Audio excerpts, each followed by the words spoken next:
Everyone, welcome to my channel Competitive Chemistry class by Pradyumna Sachan. I am Pradyumna Sachan.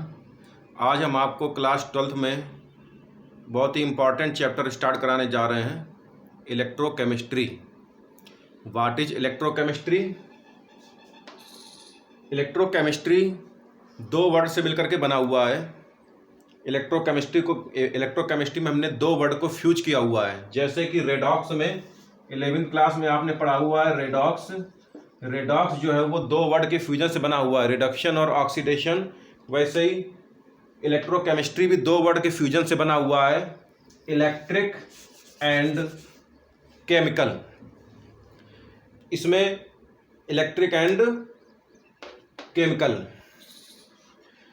तो जैसे कि various type की energy होती हैं, डिफरेंट टाइप्स की एनर्जी होती हैं, और एनर्जी की एक फॉर्म दूसरे फॉर्म में कन्वर्ट हो सकती है। तो यहाँ पे दो एनर्जी का इन्वॉल्वेशन होगा, एक इलेक्ट्रिक एनर्जी का और दूसरा केमिकल एनर्जी का। इलेक्ट्रिक एनर्जी और दूसरा केमिकल एनर्जी। तो यहाँ पे क्या होगा कि कभी तो इलेक्ट्रिक एनर्जी केमिकल एनर्जी में कन्वर्ट हो जाएगी, या केमिकल एनर्जी जो है वो इलेक्ट्रिक एनर्जी में कन्वर्ट हो जाएगी। तो दो चीज़ें होंगी। अगर इलेक्ट्रिक एनर्जी केमिकल एनर्जी में चेंज होगी तो इसको कैसे डिस्क्राइब करेंगे? Due to electric current.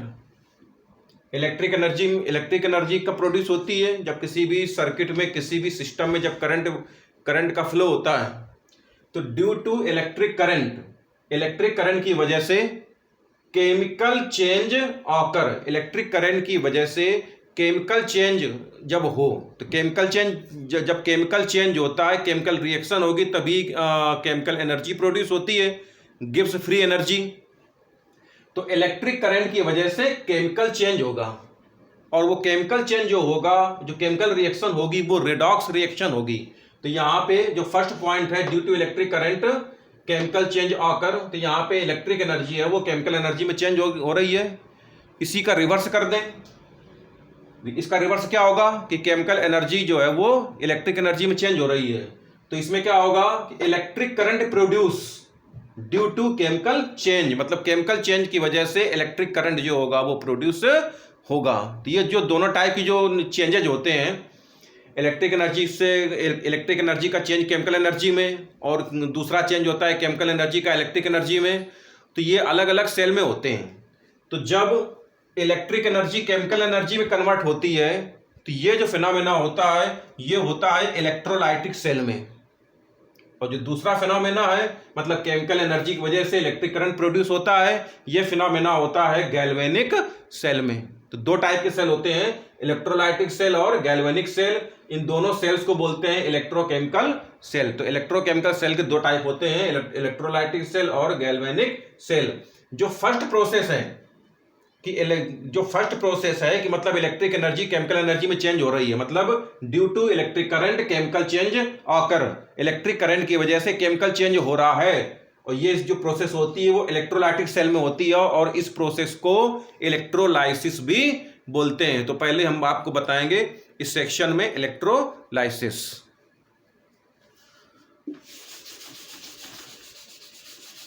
Electrolysis, यहां पे लाइसिस मीन्स होता है टूटना। तो क्या चीज टूट रही है? जैसे कि मान लीजिए हाइड्रोक्लोरिक एसिड है, तो हाइड्रोक्लोरिक एसिड है, अगर हाइड्रोक्लोरिक एसिड ये एक मॉलिक्यूल है, ये जो मॉलिक्यूल है, ये मॉलिक्यूल जब टूटेगा तो ये हाइड्रोजन आयन और क्लोराइड आयन में जो है ये सेपरेट हो जाता है। और ये जब टूटना, मतलब हाइड्रोक्लोरिक एसिड का टूटना, इसको बोलते हैं लाइसिस। और ये लाइसिस जब इलेक्ट्रिक करंट की वजह से होती है तो उसको बोलेंगे इलेक्ट्रोलाइसिस। तो इलेक्ट्रोलाइसिस में देखिए, हमें इलेक्ट्रोलाइसिस कराना है, मतलब केमिकल करंट, हमें क्या करना है कि करंट फ्लो कराना, उस करंट की वजह से केमिकल चेंज होगा। तो करंट अगर फ्लो कराना है तो उसके लिए हमें एक जैसे क्या है, सर्किट बनाना पड़ेगा। पहले सर्किट देख लेते हैं। सर्किट जो होता है, ये देखिए हमने एक सिंपल सर्किट बना दिया। सिंपल सर्किट बना दिया। ये बैटरी है, बैटरी की ये निगेटिव प्लेट है, ये पॉजिटिव प्लेट है। इसमें करंट फ्लो होगा। ये पूरा कंप्लीट सर्किट है। हमने यहां पे सर्किट ब्रेक कर दिया। सर्किट ब्रेक करने से अब करंट फ्लो नहीं होगा। ये हमने सर्किट यहां पे ब्रेक कर दिया, अब करंट जो है वो फ्लो नहीं होगा, आगे पास नहीं होगा। तो ये इनकम्प्लीट सर्किट हो गया। अब हम क्या करेंगे कि यहां पे प्लेट लगा देंगे, मेटल की प्लेट लगा देंगे। एक ये मेटल की प्लेट है और एक ये मेटल की प्लेट है। क्या अब करंट फ्लो होगा? नहीं होगा। केवल मेटल की प्लेट लगाने से करंट फ्लो नहीं होगा। ये अभी भी इनकम्प्लीट सर्किट है। करंट यहां से ऐसे जाएगा, ऐसे जाएगा करंट, यहां पे आएगा करंट, और बीच में ये गैप है, बीच में गैप है, तो आगे करंट जो है वो फ्लो नहीं होगा। तो अभी भी ये इनकम्प्लीट सर्किट है। अब देखिए, इस इनकम्प्लीट सर्किट को हम कंप्लीट सर्किट बनाते हैं। कैसे? ये जो दो मेटल की प्लेट हैं, इनको हम इलेक्ट्रोड भी बोलेंगे। ये जो दो मेटल की प्लेट है जिनको हम इलेक्ट्रोड बोल रहा है, इनको हम डिप करा देंगे, इनको हम डुबो देंगे एक सॉल्यूशन में। एक सॉल्यूशन में जब हम डिप कराएंगे, ये हमारा सॉल्यूशन हो गया। और जो सॉल्यूशन होगा वो हमारा इलेक्ट्रोलाइटिक सॉल्यूशन होना चाहिए। इलेक्ट्रोलाइटिक सॉल्यूशन वो होता है जो कि वाटर में डिसोसिएट हो जाए। जैसे कि अभी हाइड्रोक्लोरिक एसिड का एग्जाम्पल दिया था। तो हाइड्रोक्लोरिक एसिड में ये क्या है? हाइड्रोक्लोरिक एसिड है वो हाइड्रोजन और क्लोराइड आयन में, इन दोनों में स्प्लिट हो जाता है। और ये जब स्प्लिट होता है तो हमें दो आयन मिलते हैं। एक कैटायन मिलता है, हाइड्रोजन आयन जो कि कैटायन होता है, और क्लोराइड आयन जो कि एन आयन होता है। और इसी कैटायन और एन आयन की वजह से ये इन दोनों में चार्ज होता है, पॉजिटिव नेगेटिव चार्ज। इन्हीं चार्ज की वजह से क्या होता है कि करंट जो है वो पूरे इसमें पूरे सिस्टम में जो है फ्लो करता है। तो ये इलेक्ट्रोलाइटिक सॉल्यूशन हो गया। इलेक्ट्रोलाइटिक सॉल्यूशन, अब करंट यहां से पास, पहले करंट यहां से स्टार्ट होगा, यहां आगे जाएगा, इधर आएगा करंट, और फिर सॉल्यूशन से होता हुआ जो है करंट जो है वो ऐसे यहां से होता हुआ ऐसे पूरे सर्किट में जो है वो करंट फ्लो करेगा। तो अब देखिए, जो इलेक्ट्रोड बैटरी की निगेटिव प्लेट से जुड़ा होता है उसको बोलते हैं कैथोड, और जो इलेक्ट्रोड बैटरी की पॉजिटिव प्लेट से जुड़ा होगा उसको बोलेंगे एनोड। तो अब देखिए क्या होगा कि ये जो हाइड्रोजन आयन है ये कैथोड की तरफ अट्रैक्ट होते हैं, क्योंकि हाइड्रोजन जो है पॉजिटिव नेचर का होता है। हाइड्रोजन आयन जो है वो पॉजिटिव है, और पॉजिटिव जो है वो निगेटिव की तरफ अट्रैक्ट होगा। तो ये बैटरी की निगेटिव प्लेट की तरफ अट्रैक्ट होगा। मतलब ये जो इलेक्ट्रोड है वो बैटरी की निगेटिव प्लेट से जुड़ा हुआ है, तो इसका भी जो निगेटिव नेचर होगा, तो हाइड्रोजन आयन जो होंगे वो यहाँ पे कैथोड की तरफ अट्रैक्ट होंगे, अपोजिट नेचर के तरफ अट्रैक्ट होते हैं। ये क्लोराइड आयन है, क्लोराइड आयन भी है, ये भी अपोजिट नेचर की तरफ अट्रैक्ट होगा। क्लोराइड आयन जो है वो निगेटिव चार्ज है। तो ये बैटरी की पॉजिटिव प्लेट से जो इलेक्ट्रोड जुड़ा हुआ है, जो इलेक्ट्रोड बैटरी की पॉजिटिव प्लेट से जुड़ा हुआ है, मतलब एनोड, तो ये क्लोराइड आयन जो है वो निगेटिव चार्ज है, तो वो एनोड की तरफ जो है वो अट्रैक्ट होगा। तो अब देखिए, दो रिएक्शन होती हैं इसमें। कैथोड पे क्या रिएक्शन होगी? एट कैथोड, कैथोड में क्या होगा कि हाइड्रोजन आयन, और कैथोड में क्या है कि जो कैथोड जो होता है वो बैटरी की नेगेटिव प्लेट से जुड़ा होता है, तो वहां पे इलेक्ट्रॉन रिच होते हैं, मतलब वहां पे इलेक्ट्रॉन अवेलेबल होते हैं कैथोड में। तो कैथोड में जो इलेक्ट्रॉन अवेलेबल होंगे उन इलेक्ट्रॉन से ये रिएक्शन करेगा हाइड्रोजन आयन, और ये सिंपली हाइड्रोजन एटम का फॉर्मेशन होगा। और बहुत सारे हाइड्रोजन एटम होंगे, दो हाइड्रोजन एटम मिलकर के, बहुत सारे हाइड्रोजन एटम होंगे, उनमें से दो हाइड्रोजन एटम मिलकर के हाइड्रोजन का मॉलिक्यूल बना लेंगे। क्योंकि आपको पता है कि हाइड्रोजन एटम एग्जिस्ट नहीं करता है, हाइड्रोजन मॉलिक्यूल एग्जिस्ट करता है H2, इसीलिए हम हाइड्रोजन को हमेशा H2 ही लिखते हैं। एनोड में क्या होगा? एट एनोड, एनोड में जो क्लोराइड आयन है, यहां पे हम डिफरेंशिएट किए दे रहे हैं, इस तरफ हमने कैथोड लिखा, इस तरफ एनोड। एनोड में क्लोराइड आयन है। एनोड जो होता है वो इलेक्ट्रॉन डेफिशिएंट होता है, मतलब यहां पे इलेक्ट्रॉन की कमी होती है एनोड में। तो क्लोराइड क्या करता है? क्लोराइड आयन वो एनोड को अपना इलेक्ट्रॉन डोनेट कर देता है। क्लोराइड आयन जो है वो अपना इलेक्ट्रॉन डोनेट करेगा, एक इलेक्ट्रॉन इससे निकल जाएगा तो ये सिंपल क्लोरीन का एटम बन जाएगा, क्लोरीन के एटम में कन्वर्ट हो जाएगा, और दो क्लोरीन के एटम जो मिलकर के बना लेंगे क्लोरीन का मॉलिक्यूल। ऐसे बहुत सारे क्लोरीन के मॉलिक्यूल्स होंगे, और बहुत सारे क्लोरीन के मॉलिक्यूल्स मिलकर के क्लोरीन का कंपाउंड बना लेंगे, क्लोरीन गैस बना लेंगे।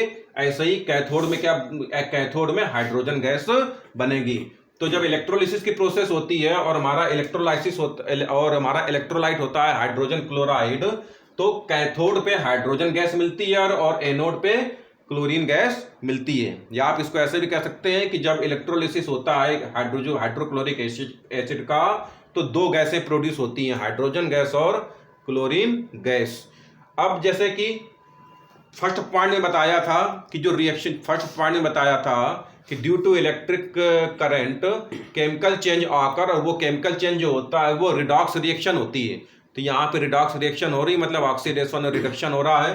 अब देखिए एनोड पे ऑक्सीडेशन हो रहा है, क्लोरीन से क्या है कि इलेक्ट्रॉन निकल रहा है। तो जब किसी भी स्पीसीज से इलेक्ट्रॉन निकलता है तो वो ऑक्सीडेशन की रिएक्शन होती है। इसी के अपोजिट कैथोड में क्या हो रहा है कि हाइड्रोजन से इलेक्ट्रॉन ऐड हो रहा है, हाइड्रोजन से इलेक्ट्रॉन जुड़ रहा है। तो जब हाइड्रोजन से इलेक्ट्रॉन जुड़ रहा है, यानी किसी स्पीसीज से इलेक्ट्रॉन जब जुड़ता है तो उसको बोलते हैं रिडक्शन। यहाँ पे हाइड्रोजन से इलेक्ट्रॉन जुड़ रहा है, ऐड हो रहा है, तो यहाँ पे ये हो गई रिडक्शन रिएक्शन। तो कैथोड पे रिडक्शन होती है और एनोड पे ऑक्सीडेशन की रिएक्शन होती है जो है। ऐसे ही और भी हम एग्जाम्पल बताएंगे इलेक्ट्रोलिसिस के, कई सारे एग्जाम्पल हैं।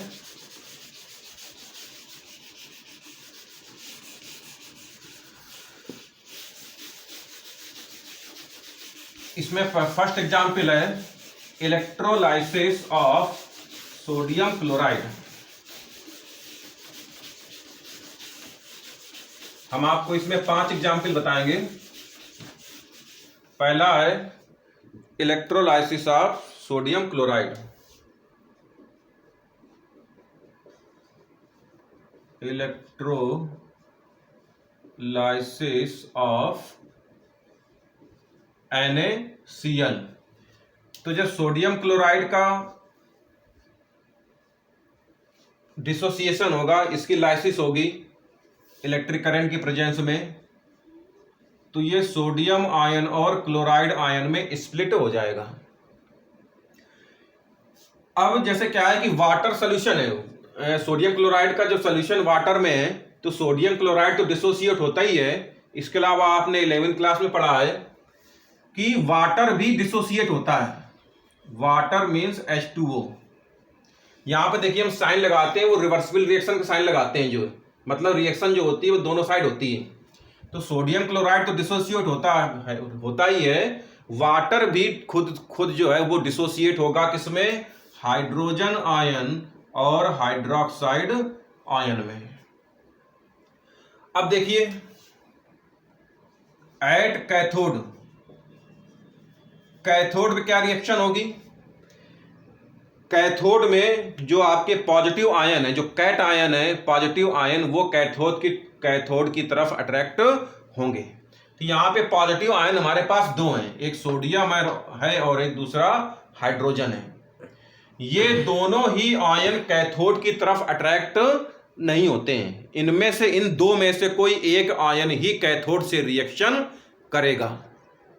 और इन दो में से कैथोड जो है किसी एक आयन को ही प्रेफरेंस देता है और वही आयन जो है वो कैथोड से रिएक्शन करेगा। तो यहाँ पे यहाँ से हमारी जो है जनरेट होती है प्रेफरेंशियल डिस्चार्ज थ्योरी। यहाँ से हम जनरेट करेंगे प्रेफरेंशियल डिस्चार्ज थ्योरी। ये प्रेफरेंशियल डिस्चार्ज थ्योरी क्या है? जैसा कि बताया कि किसी भी इलेक्ट्रोड की तरफ अगर एक से ज्यादा आयन अगर अट्रैक्ट होते हैं तो उनमें से केवल एक आयन ही वो कैथोड से रिएक्शन करेगा, केवल एक आयन को ही प्रेफरेंस मिलेगा। इसी को बोलते हैं प्रेफरेंशियल डिस्चार्ज थ्योरी। अब यहां पे सोडियम और हाइड्रोजन में किसको प्रेफरेंस मिलेगा?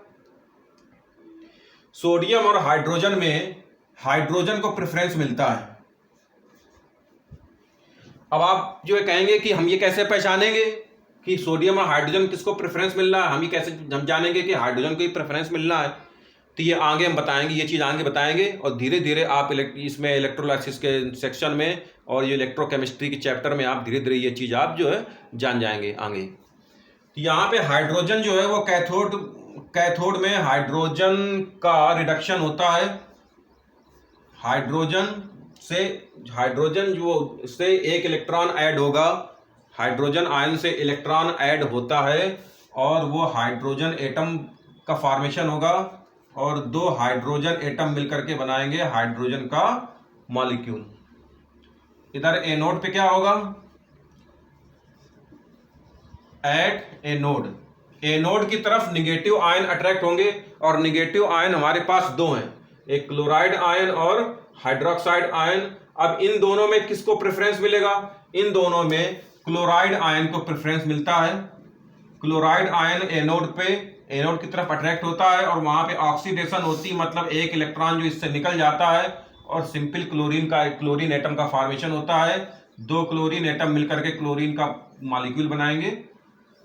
तो ऐसे करके जब सोडियम क्लोराइड का जब इलेक्ट्रोलाइसिस होता है तो कैथोड पे हाइड्रोजन गैस और एनोड पे क्लोरीन गैस का प्रोडक्शन होता है जो है। अब एक दूसरा एग्जाम्पल लेंगे।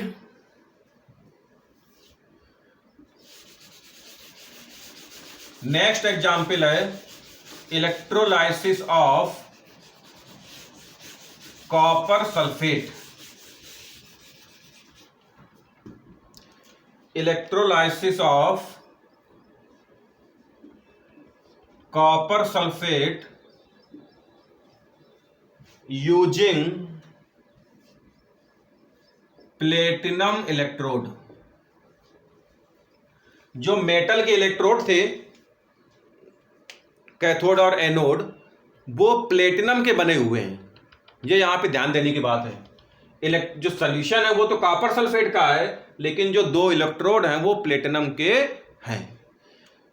तो यहां पे जब कॉपर सल्फेट का इलेक्ट्रोलाइसिस होगा, कॉपर सल्फेट का इलेक्ट्रोलाइसिस होगा तो ये कॉपर आयन और सल्फेट आयन में डिसोसिएट होगा। कॉपर में दो नेगेटिव चार्ज होते, दो पॉजिटिव चार्ज होते हैं, तो इसको लिखेंगे Cu++। इसको आप Cu2+ भी लिख सकते हैं।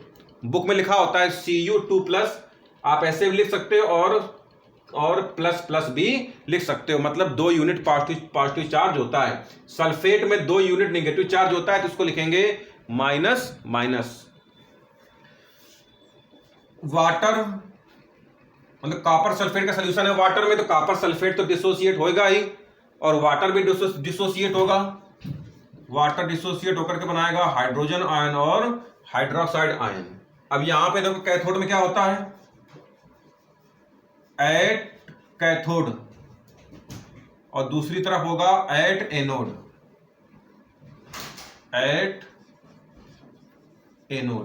तो कैथोड में जो हमारे कैटायंस होंगे वो अट्रैक्ट होंगे।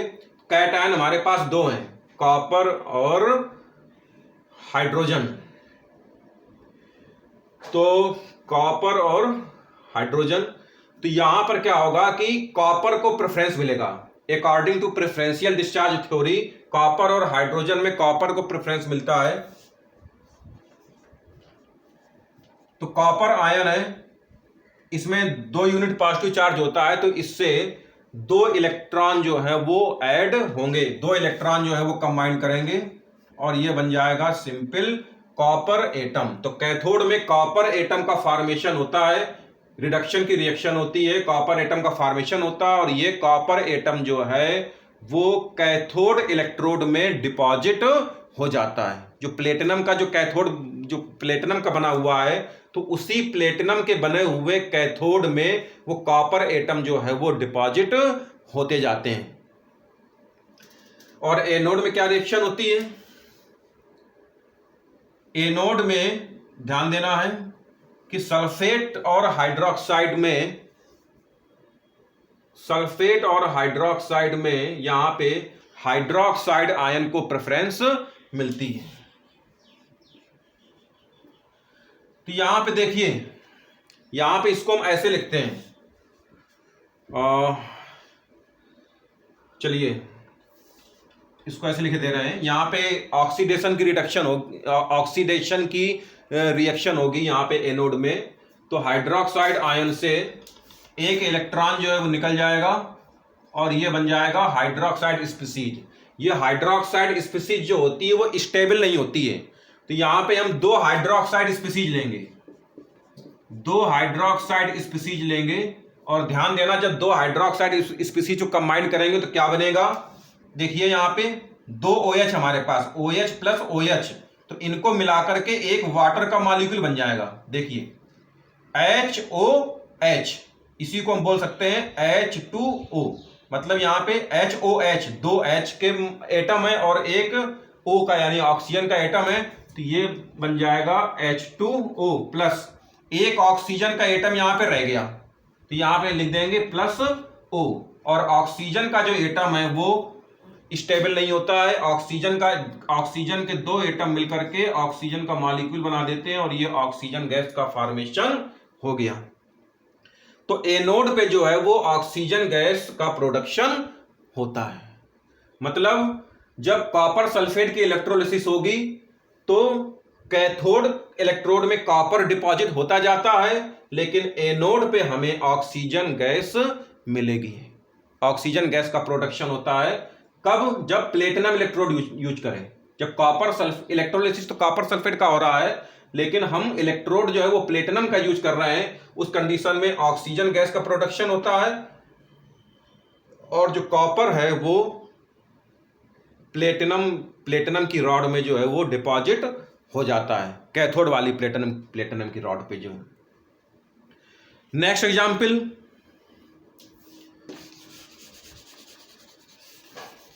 तीसरा एग्जांपल लेंगे हम, electrolysis of sodium sulphate.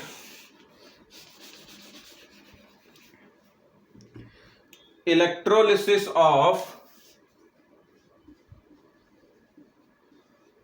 Sodium sulphate using inert electrode. Inert electrode मतलब वो होता है जो कि किसी से रिएक्शन नहीं करता है, इनर्ट का मतलब ये है। तो यहां पे सॉल्यूशन हमारा किसका है? सोडियम सल्फेट का। तो सोडियम सल्फेट इसको आप डिसोसिएट करेंगे तो ये आ जाएगा sodium ion plus sulphate ion. Sodium sulphate का डिसोसिएशन होगा और वाटर में सॉल्यूशन है तो वाटर भी डिसोसिएट होगा, वाटर हाइड्रोजन आयन और हाइड्रोक्साइड आयन में डिसोसिएट होगा। अब फिर से कैथोड में क्या रिएक्शन होगी और दूसरी तरफ एनोड में क्या रिएक्शन होगी? तो कैथोड में according to preferential discharge theory cathode में हाइड्रोजन आयन का मतलब सोडियम, हमारे पास दो आयन है, एक सोडियम आयन दूसरा हाइड्रोजन आयन। तो सोडियम और हाइड्रोजन में हाइड्रोजन को प्रेफरेंस मिलेगी और हाइड्रोजन आयन जो है वो उसका रिडक्शन होगा और हाइड्रोजन एटम और 2 हाइड्रोजन एटम मिलकर के हाइड्रोजन का मॉलिक्यूल H2 हाइड्रोजन का मॉलिक्यूल जो है। एनोड में क्या होगा? एनोड की तरफ जो है सल्फेट और हाइड्रोक्साइड आयन दो है, मतलब जो एनोड से रिएक्शन करने के लिए, तो इसमें जो है सल्फेट और हाइड्रोक्साइड में हाइड्रोक्साइड आयन को प्रेफरेंस मिलती है। कॉपर सल्फेट वाले केस में भी यही देखा था कि उसमें सल्फेट में हाइड्रोक्साइड को प्रेफरेंस मिली थी। यहाँ भी हाइड्रोक्साइड को प्रेफरेंस मिलेगी। तो फिर से वही लिखेंगे, हाइड्रोक्साइड का ऑक्सीडेशन होगा, एक इलेक्ट्रॉन इससे निकल जाएगा, ये बन जाएगा OH स्पीसीज, और 2 OH स्पीसीज मिलकर के क्या बनाएंगी? एक वाटर का मॉलिक्यूल और एक ऑक्सीजन का एटम। ऑक्सीजन एटम स्टेबल नहीं होता है, 2 ऑक्सीजन एटम मिलकर के बना लेंगे ऑक्सीजन का मॉलिक्यूल, और ये ऑक्सीजन गैस का प्रोडक्शन हो जाएगा जो। तो मतलब जब सोडियम सल्फेट का इलेक्ट्रोलिसिस कराते हैं और इलेक्ट्रोड हमारा होता है इनर्ट, जब इनर्ट इलेक्ट्रोड होता है और हमारा सॉल्यूशन होता है सोडियम सल्फेट का, तो 2 गैस का प्रोडक्शन होता है, तो हाइड्रोजन गैस का प्रोडक्शन होता है और ऑक्सीजन गैस का भी प्रोडक्शन होता है जो। तो आपने देखा अभी कि कैसे मतलब जो प्रेफरेंशियल डिस्चार्ज थ्योरी में जब सोडियम हाइड्रोजन में जो हाइड्रोजन को प्रेफरेंस मिलता है ना, लेकिन हाइड्रोजन कॉपर में कॉपर को प्रेफरेंस मिलता है। इधर हाइड्रोक्साइड क्लोरीन में क्लोरीन को प्रेफरेंस मिलता है, लेकिन हाइड्रोक्साइड सल्फेट के साथ होता है तो हाइड्रोक्साइड को प्रेफरेंस मिलता है। तो इसमें से जो कुछ एसेंडिंग ऑर्डर हैं, वो एसेंडिंग ऑर्डर हम आपको लिखवा रहे हैं कैटायन के लिए भी और एन आयन के लिए। प्रेफरेंशियल डिस्चार्ज थ्योरी में किस आयन को प्रेफरेंस ज्यादा मिलता है, तो इसमें जो है हम इंक्रीजिंग ऑर्डर में लिखवा रहे हैं। पहले कैटायन, फॉर कैटायन सबसे कम प्रेफरेंस मिलती है पोटेशियम को सबसे कम प्रेफरेंस मिलेगी।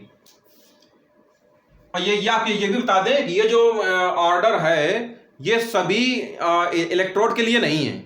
जब हम इलेक्ट्रोड चेंज कर देते हैं तो उसमें क्या है कि ये हमारा प्रेफरेंस भी चेंज हो जाता है।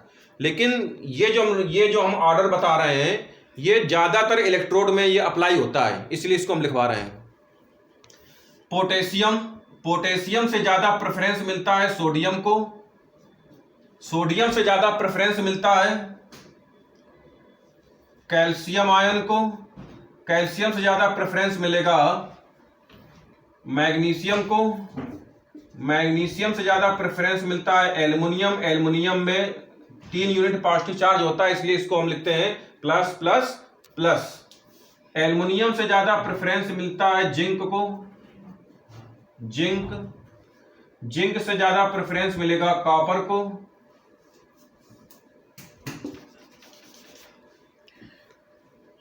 जिंक से ज्यादा प्रेफरेंस मिलेगा कॉपर को, और कॉपर से ज्यादा प्रेफरेंस मिलेगा सिल्वर को। ये ऑर्डर है, मतलब कैट आयन में सबसे ज्यादा प्रेफरेंस मिलता है सिल्वर को और सबसे कम प्रेफरेंस मिलता है पोटेशियम को। ये ज्यादातर इलेक्ट्रोड के लिए है कि मतलब आप जो है ज्यादातर इलेक्ट्रोड के लिए मतलब ये प्रेफरेंस है जो है। हालांकि इलेक्ट्रोड जैसा बताया कि इलेक्ट्रोड अगर चेंज कर दो तो प्रेफरेंस भी चेंज हो जाता है, लेकिन मोस्टली इलेक्ट्रोड के लिए जो है ये जो हमारा जो ऑर्डर है वो यहाँ पे काम कर जाता है। और एन आयन, ये तो कैटायन के लिए था, और एन आयन में सबसे कम प्रेफरेंस मिलता है सल्फेट को। आपने एग्जाम्पल में भी देखा है कि सल्फेट को प्रेफरेंस कम मिला है। सल्फेट से ज्यादा प्रेफरेंस मिलता है नाइट्रेट को, नाइट्रेट से ज्यादा प्रेफरेंस मिलेगा हाइड्रोक्साइड को, हाइड्रोक्साइड से ज्यादा प्रेफरेंस मिलेगा क्लोरीन को। आपने सोडियम क्लोराइड वाले एग्जाम्पल में देखा है कि क्लोरीन को देखो हाइड्रोक्साइड ज्यादा प्रेफरेंस मिलता है, और कॉपर सल्फेट वाले एग्जाम्पल में देखा था कि हाइड्रोक्साइड को सल्फेट से ज्यादा प्रेफरेंस मिलता है। क्लोरीन से ज्यादा प्रेफरेंस मिलेगा क्लोराइड आयन से ज्यादा प्रेफरेंस मिलता है ब्रोमाइड आयन को, और ब्रोमाइड आयन से भी ज्यादा प्रेफरेंस मिलता है आयोडाइड आयन को। ये सीक्वेंस है, इसको आप नोट कर लीजिए। इसके अलावा इलेक्ट्रोलाइसिस के 2 एग्जाम्पल और रह गए हैं, वो आपको जो है नेक्स्ट सेगमेंट में बताएंगे। अभी के लिए इतना ही। अगर वीडियो पसंद आया हो तो इसको लाइक करिए और हमारे चैनल को भी सब्सक्राइब करिए। Thank you.